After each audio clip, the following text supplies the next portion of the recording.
ஆண்டவராகிய இயேசு கிறிஸ்துவின் நாமத்தினாலே இந்த விடுதலை தேர் நிகழ்ச்சிக்கு உங்களை வரவேற்கிறேன். நடைமுறை கிறிஸ்தவம், பிராக்டிக்கல் கிறிஸ்டியானிட்டி அப்படின்னு சொல்லிங்கிற தலைப்புல நம்ம பல நாட்களாக கற்றுக்கொண்டிருக்கிறோம். குறிப்பாக ரோமர் 12வது அதிகாரம் முதல் வசனத்திலிருந்து ஒவ்வொரு வசனமாக நாம் கற்றுக்கொண்டிருக்கிறோம்.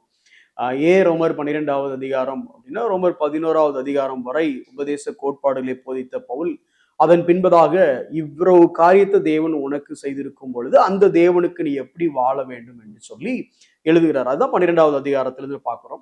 அந்த 12வது அதிகாரத்துல ஒரு ஒரு சடன் ப்ராசஸ், அதாவது ஒரு ஆர்டர் படி எழுதுறாரு. ஒரு நல்ல கிறிஸ்தவனா ஆஸ் அன் இண்டிவிஜுவலா நீ எப்படி வாழணும், ஒரு கிறிஸ்டியன் பிரதரா நீ எப்படி வாழணும், புறஜாதிகளுக்குள்ள நீ எப்படி வாழணும், புறஜாதிகளையும் உன்னை பகைக்கிறவனா இருந்தா அவங்களுக்குள்ள எப்படி வாழணும், ஒரு தேசத்தின் அரசாங்கத்துக்கு எப்படி வாழணும் அப்படின்னு ஸ்டெப் பை ஸ்டெப் எழுதிட்டே வர்றாரு. அதுல நம்ம பார்க்கக்கூடிய ஒரு காரியம் தான் இன்னைக்கு 18வது வசனம். அதுல இப்படி எழுதுறாரு பாருங்களேன், ரோமர் 12:18. கூடுமானால் உங்களால் ஆன மட்டும் எல்லா மனுஷரோடும் சமாதானமாய் இருங்கள். ரொம்ப ஒரு அருமையான ஒரு வார்த்தை. இந்த வசனத்தை கண்டிப்பா நம்ம தியானிக்க வேண்டிய ஒரு வசனம். யோசிச்சு பாருங்களேன், உங்களால் ஆன மட்டும், கூடுமானால் உங்களால் ஆன மட்டும் எல்லா மனுஷரோடும் சமாதானமா இருங்கள். ஏன் இப்படி எழுதியிருக்க வேண்டியதானே, எல்லா மனுஷரோடும் சமாதானமா இருங்கள் அப்படின்னா நல்லா ஸ்ட்ராங்கா இருந்திருக்கும்ல. எல்லா மனுஷரோடும் கரெக்ட் தானே சார் அப்படின்னு ஒரு நம்ம யார் கூடனாலும் சமாதானமா இருக்கணும்ல அப்படின்னு நம்ம சொல்லியிருக்கலாம். ஆனா இந்த வேதம் சொல்லுகிறது கூடுமானால் உங்களால் ஆன மட்டும். இந்த ரெண்டு பதத்தை மட்டும் எடுக்கும் பொழுதே நம்ம ஒரு விஷயத்த புரிஞ்சுக்கணும். என்ன அப்படின்னா, கண்டிப்பா எல்லாரோடும் எப்போதும் சமாதானமா இருக்க முடியாது. உடனே நீங்க இதை கேட்டுட்டு, சூப்பர் பிரதர், இத்தனை நாள் நீங்க பிரசங்கம் பண்ணதுல இன்னைக்குதான் சூப்பரா பிரசங்கம் பண்ணிருக்கிறீங்க, கரெக்டா சொன்னீங்க. என் மாமியாரோட சமாதானமா இருக்க முடியாது, ஏன்னா வசனம் சொல்லுது. என் மருமகளோட கண்டிப்பா சமாதானமா இருக்க முடியாது, ஏன்னா அவங்களும் இந்த லிஸ்ட்ல வந்துட்டாங்க. அதே மாதிரின்னு சொல்லி நீங்க லிஸ்ட் போட்டுறாதீங்க. நான் சொல்றத முதல்ல கவனிங்க. பேசிக்கா என்ன அர்த்தம் அப்படின்னா, கேன் பி டன், அதாவது செய்ய முடியும்னா கண்டிப்பா பவுல் என்ன சொல்லியிருப்பாருன்னா, எல்லா மனுஷனோட சமாதானமா இருங்கள்னு அவர் சொல்லியிருக்கணும். அவர் அப்படி சொல்லாதனால ஒரு சில சேலஞ்சஸ் இருக்குங்கிறத மட்டும் நம்ம புரிந்து கொள்ளணும். தொடர்ந்து படிக்கலாம் பாருங்களேன். இந்த எக்ஸ்பிரஷனை பத்தி சொல்லும் பொழுதே ஏன் இதை பயன்படுத்தியிருக்காங்கன்னா, எல்லா சூழ்நிலையிலையும் எப்பொழுதும் அப்படி இருக்க முடியாதால ஒரு காம்ப்ரமைஸ்டு லைஃப் நம்மளால வாழ முடியாது அப்படிங்கிற பின்னணியில தான் இது வருது. சில பேருடைய ஆட்டிடியூட், சில பேருடைய ரெஸ்பான்ஸ், அல்லது சில நேரத்தில் இப்படி இருக்கலாம். நாம சமாதானமா இருந்தாலும் அந்த சமாதானத்தை ஏற்றுக்கொள்ளக்கூடிய, இல்ல அந்த சமாதானத்தை அக்னாலேஜ் பண்ணக்கூடிய அந்த இடத்துல அவங்க இல்லாததுனால நம்ம அந்த அவங்களையும் திருப்திப்படுத்தி சமாதானமா இருக்க முடியாது அப்படின்னு சொல்ல வராங்க. ஒரு வேடிக்கையா ஒரு சம்பவம் சொல்லுவாங்க. மில்லர் அப்படின்னு சொல்லி ஒருத்தர் வந்து ஒரு கழுதையை விற்கிறதுக்காக கூட்டு போயிட்டு இருக்கிறாரு. அவரும் அவருடைய மகனும் நடந்து போயிட்டு இருக்கிறாங்க. அப்போ ஒரு கூட்டம் பார்த்துட்டு சொல்லுது, கழுதை பொதி சுமக்கிறதுக்கு தான், அந்த கழுதையை நடத்தி கூட்டு போறானுங்க, கூட நடந்துட்டு போறானுங்க பாரு, பேசாம அந்த கழுதையில ஏறியா ஒருத்தன் உட்காரலாம்ல அப்படின்னு சொன்ன உடனே மில்லர் யோசிக்கிறாரு. கரெக்டு, நியாயமான பாயிண்ட் தான், அவங்க சொல்றது கரெக்டு அப்படின்னு சொல்லிட்டு உடனே என்ன பண்றாரு அப்படின்னா, அந்த கழுதை மேல ஏறி உட்கார்ந்துருக்கிறாரு. கொஞ்ச தூரம் அவர் கழுதை மேல உட்காந்து போறாரு. பக்கத்துல பையன் கூட ஓடியே வந்துட்டு இருக்கிறான். அப்ப அங்க பார்த்த ஒருத்தங்க டக்குன்னு சொல்றான், எங்க பாடுறா, வயசான மனுஷனுக்கு கொஞ்சம் கூட புத்தி இல்லை, அவன் கழுதை மேல ஏறி சோக்க போயிட்டு இருக்கிறான். ஆனா அந்த பையனை பாரு, பின்னாலே கழுத பின்னே ஓடிட்டு இருக்கான். இவன்லாம் இறக்கம் இல்லாத ஒரு தகப்பனா இப்படிலாம் இருக்காங்க பாரு அப்படின்னு சொன்ன உடனே மில்லர் யோசிக்கிறாரு. அவங்க சொல்றதும் கரெக்டு தானே, என்னதான் இருந்தாலும் சின்ன பையன் அவன் ஓடி வரான், நாம கழுத மேல ஏறி போறோம்னு சொல்லிட்டு அவனை தூக்கி மேல வச்சுட்டு இவர் நடந்து போறாரு. அப்ப கொஞ்ச நேரம் கழிச்சு போன இன்னொரு கூட்டம் வருது. கூட்டம் சொல்லுது, வயசான அப்பா நடந்து போறான், இந்த சின்ன பையன் இவன் ஏறி உட்கார்ந்து போறான், இவன்லாம் பின்னால எப்படி உங்க அப்பாவை காப்பாத்துவான் அப்படின்னு சொன்ன உடனே, ஐயோ நம்ம பிள்ளைய பத்தி தப்பா பேசுறாங்களே அப்படின்னு சொல்லிட்டு, சரி அவன் மட்டும் தனியா போனாலும் தப்பு, நாம தனியா போனாலும் தப்பு, பேசாம நம்ம 2 பேரும் ஏறி கழுத மேல ஏறி போயிடலாம் அப்படின்னு சொல்லிட்டு 2 பேரும் கழுத மேல ஏறி போயிட்டே இருக்கிறாங்க. இப்ப இன்னொரு கூட்டம் பார்த்துட்டு சொல்லுது, அது சின்ன கழுத, மேல 2 பெரிய கழுதை ஏறி உட்கார்ந்து போதுவாரு, எனக்கு புத்தியே இல்லையாப்பா, கொஞ்சம் கூட அந்த அந்த கழுதை பொதி சுமக்குங்கிறக்க அப்படியா அப்படின்னு உடனே, ஐயோ கழுதை மேல நம்ம ஏறி உட்கார்ந்தா கோவப்படுறாங்களே, பேசாம கழுதையை கட்டி நாம தூக்கிட்டு போயிடலாம்னு சொல்லி 2 பேரும் கழுதையை கட்டி தூக்கிட்டு போனா, அங்க ஒரு கூட்டம் பார்த்து சொல்லுது, கழுதையை இவன் சுமக்கிறத விட்டுட்டு இவன் கழுதையை சுமக்க மாறான் இவன்லாம் அப்படின்னு உடனே உங்களுக்கு புரியும் நினைக்கிறேன். இதெல்லாம் ஏன் சொல்ல வரேன் அப்படின்னா, இப்படி இந்த உலகத்துல ஒவ்வொரு கூட்டமும் ஒன்னொன்னு சொல்லிக்கிட்டே இருக்கும். இந்த மாதிரி எல்லாரையும் நீங்க சமாதானப்படுத்த ட்ரை பண்ணீங்கன்னா சமாதானப்படுத்த முடியாது. அப்போ ரோட்ல போறவன் சொல்றதெல்லாம் கேட்டா நம்மளால எல்லாரையும் பிரியப்படுத்த முடியாது. அப்போ what is the bench mark? கூடுமானால் உங்களால் ஆன மட்டும் அப்படின்னு சொல்லும் பொழுது, வேதத்தின்படி, வேத வார்த்தையின்படி நீங்க உங்க வாழ்க்கையில நடந்து மற்றவங்களுக்கு சமாதானமா இருங்க.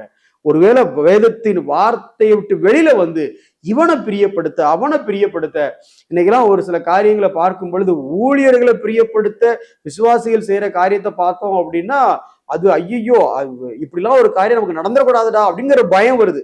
யாரெல்லாமோ பிரியப்படுத்த ட்ரை பண்றோம். ஏன்னா எல்லாரோடு சமாதானமா இருக்கணும். இவரு இப்படி செஞ்சா இவரு கோவிச்சுப்பாரு, அப்ப இவரை பிரியப்படுத்தணும். அப்படி செஞ்சா அவரு கோவிச்சுப்பாரு, அவரை இப்படி ஒவ்வொருத்தரையா பிரியப்படுத்த யோசிக்கிறோமே தவிர வேதம் என்ன சொல்லுது அப்படிங்கிறத நம்ம மறந்துடும். கூடுமானால் உங்களால் ஆன மட்டும் அப்படிங்கும்போது அதோட பின்னணி என்ன அப்படின்னா பேசிக்கா திஸ் இம்ப்ளைஸ் 2 things. அதாவது 2 காரியம். ஒன்னு அல்லது ஒரு 3 காரியம் கூட சொல்லலாம்.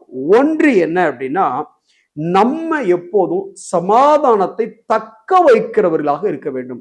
preserve peace அப்படின்னு சொல்லுவாங்க. அப்படியே என்ன அர்த்தம் அப்படின்னா ஒருத்தர் கோபப்பட்டான்னா அந்த கோபத்தை அப்பீஸ் த ஆங்கர் அப்படின்னு சொல்லுவாங்க. preserve peace, appease the anger. அதாவது சமாதானத்தை தக்க வைக்கணும்னா ஒருத்தர் கோபப்பட்டான்னா அந்த கோபத்தை அமர்த்துகிறவர்களாக நாம இருக்கணும். நம்ம வீட்டுல மனைவிக்கு விரோதமா கணவன் கோவப்பட்ட உடனே அந்த கணவனுடைய அம்மா எப்படி ரியாக்ட் பண்ணணும் அப்படின்னா இப்படித்தான் எப்பவும் பண்றா, இன்னைக்குதான் உனக்கு தெரிஞ்சிடுச்சு அப்படின்னு இல்லை. அப்பீஸ் த ஆங்கர். அவ எப்பவுமே இப்படி பண்ண மாட்டா, இன்னைக்குதான் அப்படி நடந்துருச்சு, இதுக்கு ஏன்பா நீ கோவப்படுற? அப்பீஸ் த ஆங்கர். ஏமா வயசான காலத்துல கொஞ்சம் கூட யோசிக்காம இப்படிலாம் சொல்லக்கூடாது. இப்படி வார்த்தை சொன்ன உடனே அங்கிருந்து அந்த மனைவி இன்னைக்கா நடக்குது, எல்லா நாளும் இப்படிதான் நடக்குது, இன்னைக்கு உங்களுக்கு புதுசா புத்தி வந்துட்டு கேட்டிருக்கீங்க, இப்படியும் இருக்கக்கூடாது. அப்போ நம்பர் 1 என்னன்னா அப்பீஸ் த ஆங்கர். அது எதுக்கு அப்படின்னா preserve peace. வீட்டுடைய சமாதானத்தை ஸ்பாயில் பண்ற மாதிரி எந்த காரியம் நடந்தாலும் அதை ஆஃப் பண்ணக்கூடிய அல்லது சமாதானத்தை தக்க வைக்கக்கூடிய ஒரு குணநலன்களை உடையவராக இருக்க வேண்டும். இதை நான் வாயை திறந்து கேட்டேன்னா பெருசா சண்டை வரும் அப்படின்னா நல்லது, கேட்காமலே இருக்கலாம், தப்பு இல்லை. சமாதானம் கெட்டு போகக்கூடாது. இதுதான் நம்மளுடைய அடிப்படை குணம். 1. 2வது, எந்த ஒரு சண்டையும் இல்லை எந்த ஒரு மனக்கசப்பும் ஆரம்பிப்பதற்கு நான் காரணமா இருக்கக்கூடாது. ஆங்கிலத்தில் சொல்லலாம், we are not to begin or to originate any quarrel. எந்த சண்டைக்கும் நம்ம சொன்னதுனால ஒரு சண்டை வந்துடும்னா சொல்லாம இருக்கிறது நல்லது. அது எப்படி பிரதர் சொல்லாம இருக்க முடியும்? பிரதர், நீங்க சமாதானம் பண்ணுகிறவர்களா இருந்தீங்கன்னா நீங்க அப்படிதான் இருந்தாகணும். எந்த சண்டையும், வீட்டில் நடக்கிற எந்த சண்டைக்கும் நான் காரணமா இருக்கக்கூடாது. அப்படி ஒரு ஸ்டாண்ட். அதுக்கு அடுத்துன்னு பார்த்தோன்னா ப்ரோவோக். இது சொன்னா இவங்களுக்கு கோவம் வரும் அப்படின்னு தெரிஞ்சு கரெக்டா அதையே சொல்லி காமிக்கிறது. அதாவது என்ன பண்றதுன்னா கான்ட்ரோவர்ஷியலா எதை சொன்னா இன்னைக்கு ஒரு பெரிய பிரச்சனை ஆரம்பிக்குமோ அந்த விஷயத்த தொடாம இருப்பது நல்லது. ஸோ 3 காரியம் சொன்னேன். 1, preserve peace and appease anger. அதாவது சமாதானத்தை தக்க வைக்க வேண்டும், கோபத்தை ஆஃப் பண்ணணும், அதுக்கு நான் முயற்சி பண்ணணும். நம்பர் 1. நம்பர் 2, நான் எந்த சண்டை சச்சரவுக்கும் காரணக்கர்த்தாவா இருக்கக்கூடாது. வீட்டுல சமாதானம் சீர்குலைகிறதுக்கு நான் ஆரம்பமா இருக்கக்கூடாது அப்படின்னு சொன்ன 2. 3வது, எந்த காரியத்தை சொன்னா ப்ரோவோக் ஆகி ஒரு பிரச்சனை உண்டாகுமோ அந்த காரியத்தை சொல்லாதபடி நான் பார்த்துக்கணும். இப்படி as far as it depends on you, அதாவது என்ன பொறுத்த வரைக்கும் இந்த வீட்டுல சமாதானத்தை மெயின்டைன் பண்ணக்கூடிய ஒரு நபரா நான் இருக்கணும். இதுதான் என்னோட அடிப்படை. எல்லா மனுஷரோடுங்கிறது வெளியில அதை நம்ம அப்புறம் பார்ப்போம். அதுக்கு முதல்ல நம்ம கூட இருக்கிற, எப்போதும் கூட இருக்கிற மனுஷர் யாரு? நம்மளுடைய மனைவி, நம்மளுடைய கணவன், நம்மளுடைய பிள்ளைகள், நம்மளுடைய பெற்றோர், நம்மளுடைய உறவுகள். இதுதான் கூட இருக்கு. நமக்கு அடிக்கடி சமாதானம் எங்க குலையும்னா ஆபீஸ்ல எப்போவாது குலையும், ரோட்ல எப்போவாது கார்ல யாராவது இடிச்சா குலையும், அது ஓகே. ஆனா அடிக்கடி சமாதானம் எங்க குலையும் அப்படின்னா இவங்களோட தானே வாழ்றோம், இவங்க மத்தியில தான் சமாதானம் நிறைய முறை ஸ்பாயில் ஆகுது. ஆனா வேதம் சொல்லுகிறது இங்க சமாதானமா இருக்க நான் நாட வேண்டும். ரொம்ப அருமையான ஒரு வசனம், சங்கீதம் 34வது அதிகாரம் 4வது வசனம்.